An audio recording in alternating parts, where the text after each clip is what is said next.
She didn't say that. So she's gonna give us a little bit of inspiration and. Well, good morning again, everyone. I would take myself as the official hype woman. I got an outfit to bring you. Well, I will encourage you with my words. So I want to bring to you 3 points today. I'm going to talk about living life in the and, embracing disruptive elevation, and being the Netflix of your life. Okay. All right. So are you intrigued? All right. Well, you know, as I mentioned, I am the liberated lawyer, and it is a choice and a decision to live this life to the fullest because we're only given one. And a lot of times, you know, we say life is too short to be. No. Life is too long to be unfulfilled. So we need to embrace every moment that we can to be fulfilled. I'm a lawyer by trade, but I am a creative by spirit. I create solutions for my clients, but I create joy for myself and others. And I believe in this concept called, well, it's not a concept, it's a lifestyle. It's a way of being, living life in the and. I know you're like, okay, what is that? Well, you know, a lot of times we are given choices and, you know, we will think, well, we can do this or that, or, you know, I've only got this little box of things I can do this over here. But living life in the and is the intentional and deliberate creation of the life you desire and deserve. Because you won't get the life you desire and deserve if you think that you can live your life in a box of the expectations of others, or you put yourself in the box of the fears that you have from stepping out, or you allow others to box you into what they think you ought to do or ought not do. And living life in the end is this mindset. It's a lifestyle, but most of all, it's a transformation that's built on innovation. And it starts with asking the question, why? Why do I have to do it this way?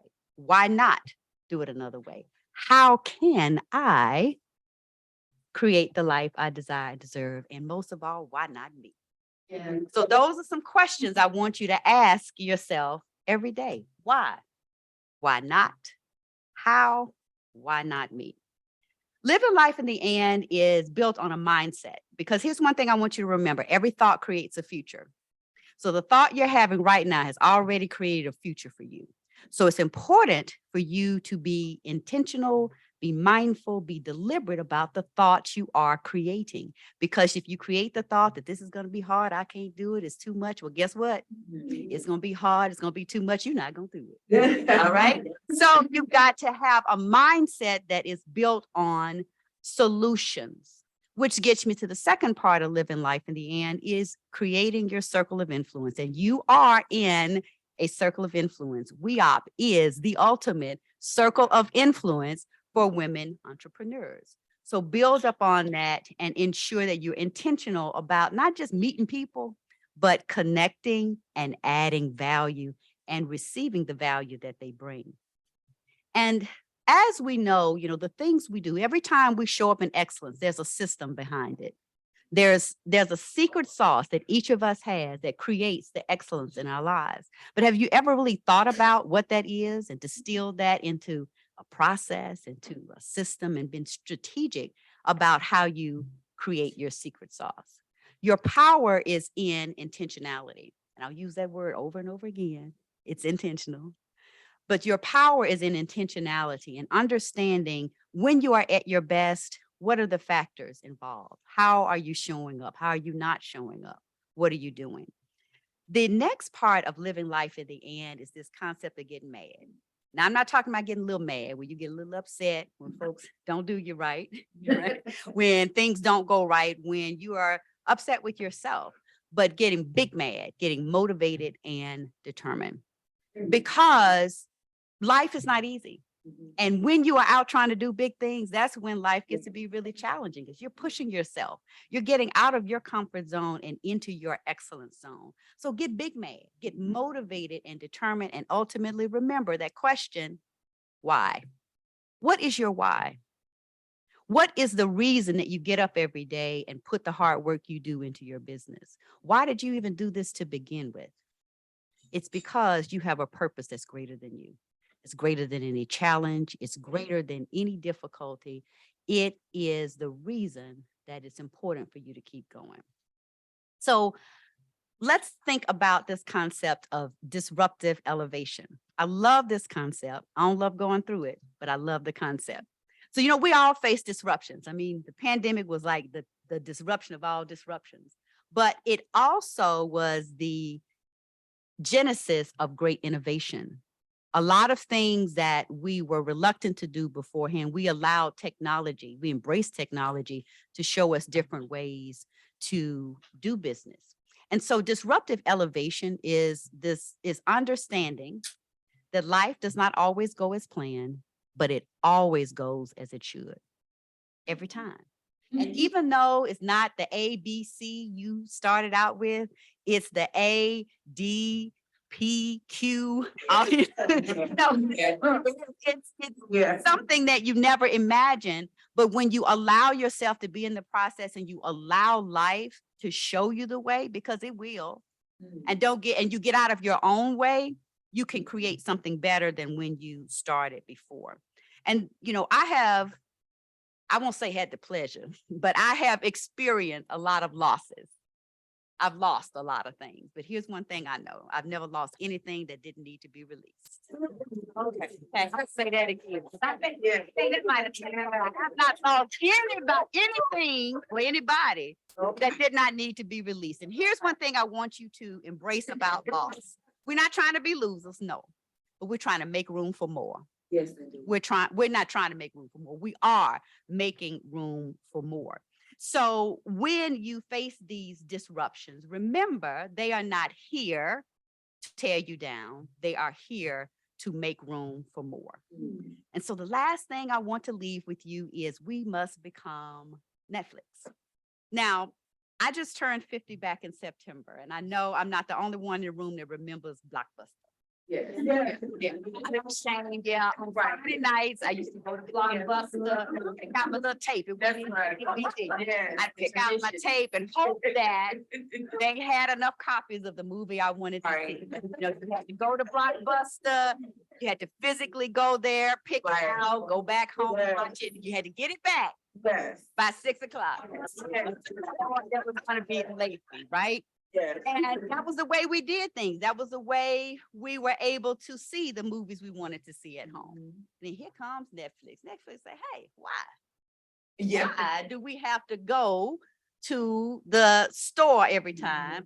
Why can't the videos come to us? Because by this time we had elevated to DVDs. Right. Why can't we do things differently? And they came up with this system where, we're gonna mail. Right. Yes, some of y'all, we used to get the DVDs in the mail, right?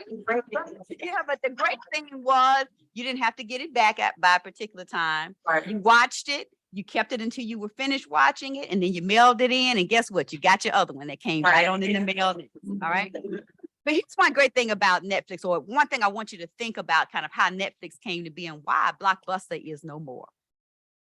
Netflix came up with this idea, or the founders of Netflix came up with this idea, went to Blockbuster and said, hey, why don't we mail them?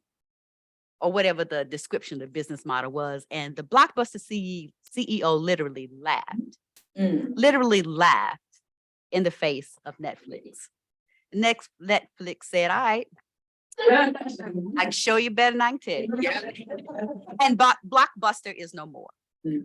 And the point of all of this is we've got to be willing to ask why. And when that big idea comes in our heads, when that big idea comes before us, we can't laugh at our own dreams. Yeah. We have to be willing to ask why not, ask how, and stand up and say, why not me? So that's what I want to encourage you today, is to remember that you got to live life in the and. Don't accept the box. Create the and in your life so that you can have the life you desire and deserve. Embrace disruptive elevation, because every disruption comes in your path to elevate you for more. And be the Netflix of your life, the Netflix of your business, the Netflix of this community, the Netflix of the world. Don't laugh at your own dreams, and take your why and take it to the next level and serve others through your purpose. Before I sit down, I want to share some books. Of course, I've got a book, and guess what it's called? Disruptive Elevation. Okay. When life doesn't go as planned, but goes exactly as it should. And I'm going to share, I've got 4 copies I'm going to share with some of you in the audience. I always like to have a little participation. So I'm going to ask a couple of questions. I've asked 4 questions. And the woman who is bold enough to answer, you'll get a copy of my book. So we're going to start with the first question. I want to know who is ready to harness the power of choice and to live their life in the and. Who's ready? All right, I saw your hand first. What's your name? Lakeela. All right, so tell me, how are you going to live your life in the and? I am going to have a bold idea that I've been thinking on. I just wrote it down. I am going to make that thing happen. You're going to make that happen.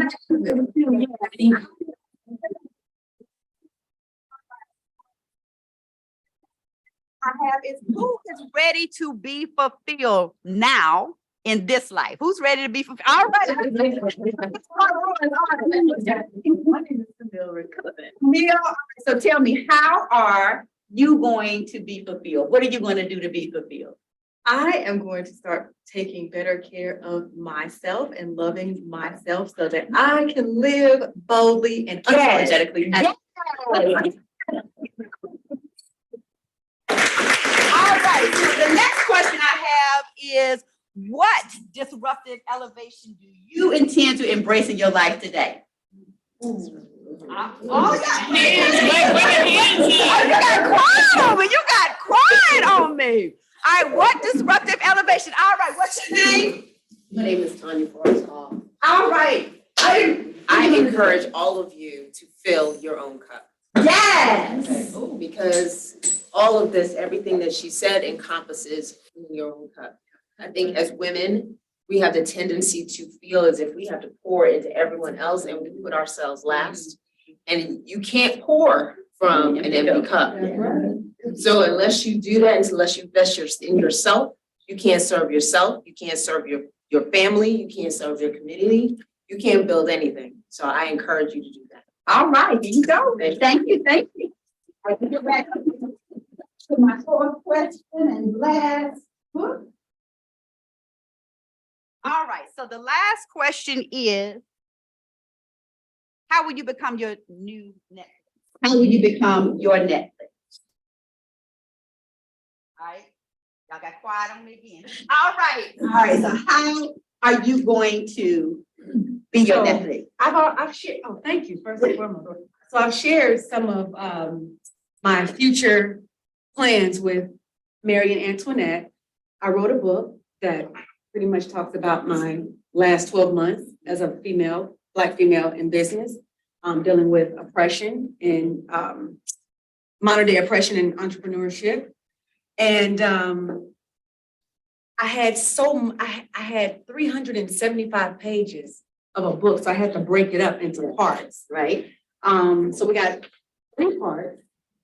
We have a series. All right. And I'm already in, the talks in search of working with directors. All right, that's what I was asked. But we have to get it on film. All right. So I just thank all of you. I hope you have a great day. I hope you're fired up and ready, and I'll see you around.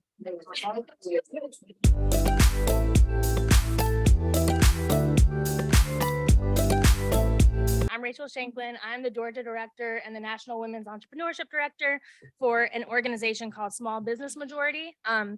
We are a national 501c3 nonprofit dedicated to empowering America's diverse business owners, specifically working with BIPOC entrepreneurs women entrepreneurs, rural entrepreneurs, any rural people in here?